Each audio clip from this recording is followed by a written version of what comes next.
គណៈប្រតិភូនៃគណៈកម្មាធិការគណៈបកប្រជាជនកម្ពុជាខេត្តស្ទឹងត្រែងជួបសម្ដែងការគូសំជាមួយឯកឧត្តមបណ្ឌិតអលុនសៃសុនណាឡាតជាលេខាបកខេត្តចម្ប៉ាសាក់ចូលរួមផ្សព្វផ្សាយព័ត៌មានពិតដើម្បីបន្សាព័ត៌មានคล้ายៗគណៈប្រតិភូនៃគណៈកម្មាធិការគណៈបកប្រជាជនកម្ពុជាខេត្តស្ទឹងត្រែងដឹកនាំដោយឯកឧត្តមសសុពុត្រាបានចូលជួបសម្ដែងការគូសំនិងពិភាក្សាការងារជាមួយឯកឧត្តមបណ្ឌិតអលុនសៃសុនណាឡាតជាសមាជិកគណៈកម្មាធិការមជ្ឈិមបកប្រជាជនបដិវត្តឡាវនិងជាលេខាបកខេត្តចម្ប៉ាសាក់ការជួបសម្ដែងការគូសំបានប្រព្រឹត្តទៅនាព្រឹកថ្ងៃទី11ខែមិនិនាឆ្នាំ2026នៅស្នាក់ការបកប្រជាជនបដិវត្តឡាវខេត្តចម្ប៉ាសាក់នៃសាធារណរដ្ឋប្រជាធិបតេយ្យប្រជាមានិតឡាវ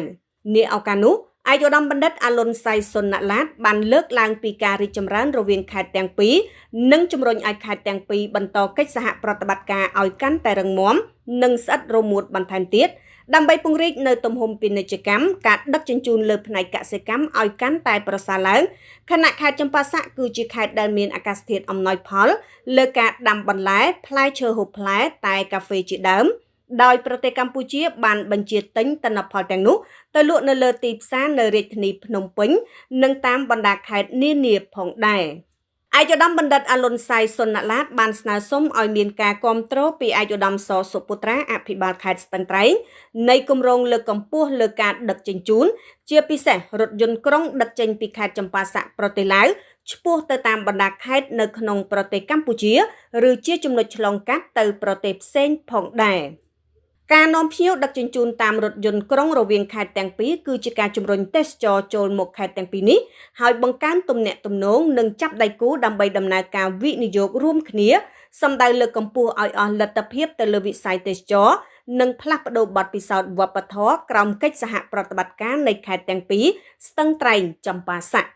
ឯកឧត្តមសសុពុត្រាប្រធានគណៈកម្មាធិការគណៈបកប្រជាជនកម្ពុជាខេត្តស្ទឹងត្រែងបានគាំទ្រលើប្រសាសន៍របស់ឯកឧត្តមបណ្ឌិតអលុនសៃសុនណាឡាតហើយបានបន្តថា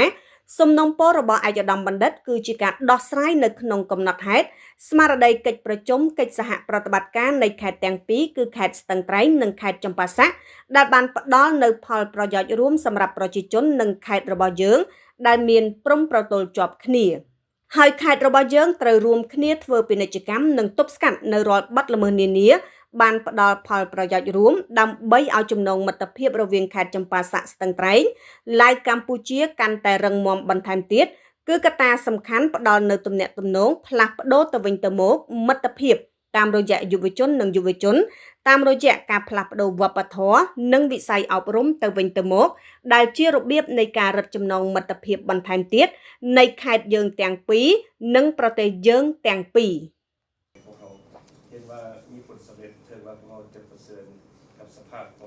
ของเชียงเตร่งเลย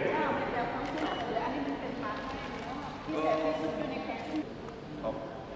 จับประสักเชียงเตร่ง and the other is talking about to promote the young